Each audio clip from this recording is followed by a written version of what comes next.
Hi, Nick. How are you? I'm good. I'm well, vertical, awake. So Yeah. that's all a good start. Listen, I need to know how many hours you have in a day because, on top of the many, many titles and jobs that you have, you are adding late night talk show now. So tell me a little bit about this show. Yeah, the goal here is to reinvent the late night experience and make it more interactive. Uh, for years, we've kind of only known late night to be like dictative, and I wanted to make it more experiential based off of, the landscape and the platforms that we have where people can actually call in and talk to you. And so it's really like a cool environment and a cool space to talk about love, sex, and relationships. Yes. Okay. So it's a very cool concept, but it's also risky because people can call in and ask you all kinds of advice. So are we going there? Like, how far are we really going? We are definitely going there. We going all the way to the end of the rainbow. But I would like to say I'm not the one giving advice. I'm giving insight, and you they're just for purely comedic relief. But I'm always joined by a professional, whether it's a doctor, a therapist, or a clinician that can actually give expert advice. And I'm just there to crack jokes and share my own experiences as well. Yeah, definitely. Okay. And why was this important for you to create this kind of environment? I mean, you made it a point to have someone who's an expert who can actually offer some real advice, but also you're going to give your 2 cents as well. So why was this important to create this kind of environment for you? I mean, I've always been an advocate for therapy and counseling, but now to be able to have it in a space to where it's like, the term edutainment, where it's like it's definitely entertaining, but you're getting educated on, things that you may have questions about that, you it's difficult to find the answers to a lot of times, and really, enhancing and amplifying the sexual wellness conversation. Yeah. And you also talked about opening up yourself. Was it hard to be Yeah. vulnerable and share some of the things that you do share in the show? Nah.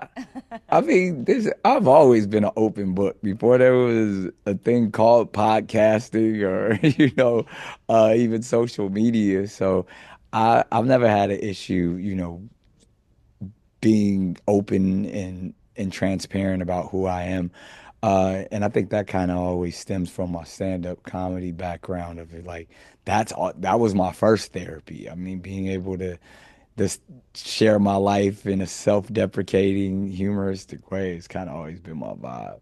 Yeah, and I saw that you obviously talk about love and relationships, and you're bringing in your life experiences as well. So I gotta ask you, with the dating world now, where do you think things are? What makes it so hard for people out there?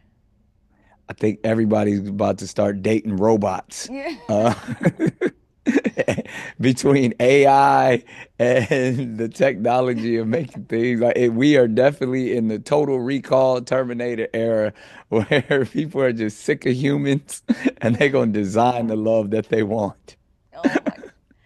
Listen, I Scary think though, some people right? I have joke, already. but it's like we're right there. And you open up and you say that you used to be a player. What changed for you? What is it now? Is it age? Is it just experience? I think it's a little bit of all of that, but definitely fatherhood more than anything. I mean, when you have five daughters and you're like, all right, I at least want to be able to be true and honest, but like I can't live the same life that I've always been living and, attempt to, right my wrongs in that sense of where like hopefully my daughters learn from my mistakes and not date people like their dad. So I do want to ask you a few questions. For example, do you believe in love at first sight, or is this something that you have to get to know the person? Is it Love lust? at first sight, absolutely. It's chemical though. It's a chemical chemistry that when your endorphins and someone else's energy kind of collide, I think you should act on it. I think you should dive deep into it. But where you go from there, that's that. I don't know if love at first sight always equates to longevity, but I do believe in it. Yeah. especially since now you're not a player no more. But what is it that catches your attention then, if you're looking for something more long term? If I'm looking for something more long term, I mean, that's the thing. I take the advice of like never go looking, Yeah. because if you go looking, then your view is skewed. Uh, the best type of love is when it just naturally and gradually happens. All And right. that usually will have longevity because you didn't rush into anything. As they say, fools rush in. Yes, that is some great advice right there. What do you realize that the people that are calling in are struggling with the most, or what is something that like somebody mentioned that maybe stumped you? Uh, it's so interesting to see how this generation approaches meeting new people. Before, our environment was all about finding places to have genuine experiences. Now, I don't think people really care about genuine experiences or even authenticity. It's more of like self-protective, like how can they protect their peace, or how can they uh receive the desires of their heart, which I mean we all want, but it doesn't have to happen in a physical environment. People are just looking for like these endorphin releases via social media, or even like I said, it's this like meta landscape that people are just really trying to experience their emotions in a virtual setting. These chat GPT relationships. Right, exactly.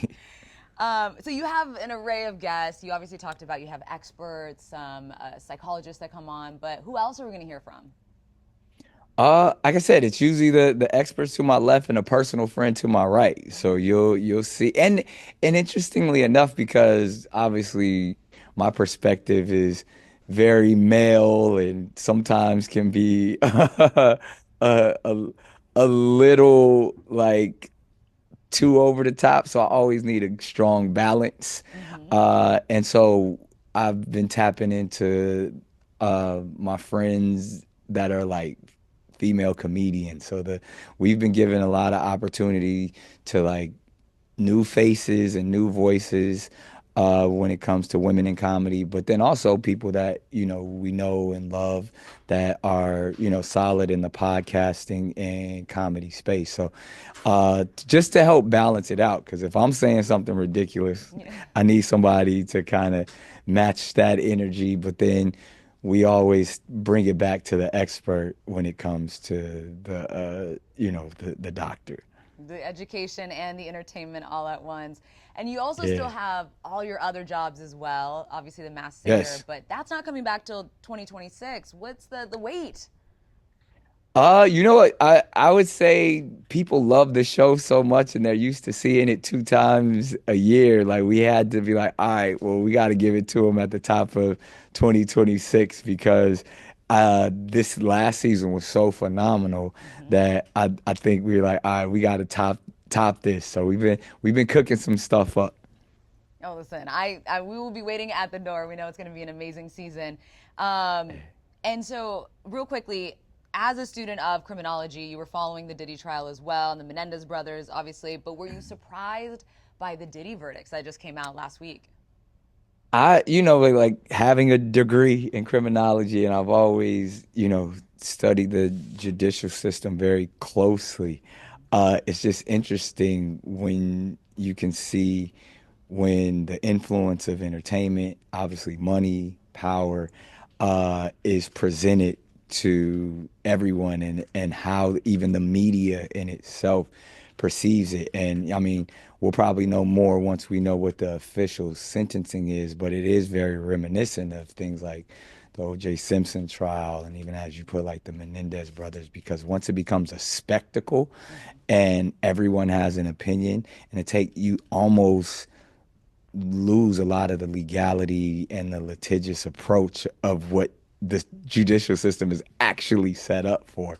So it's interesting when we all get a say in it, and it's the court of public opinion opposed to like, hey, this is what this was the design. This is what it was designed for, based off of being built on the Constitution and the laws that we're all supposed to be abiding by. Yeah, it definitely adds an interesting layer.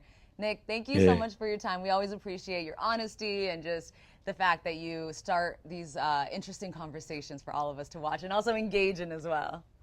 absolutely. I appreciate you. Thanks.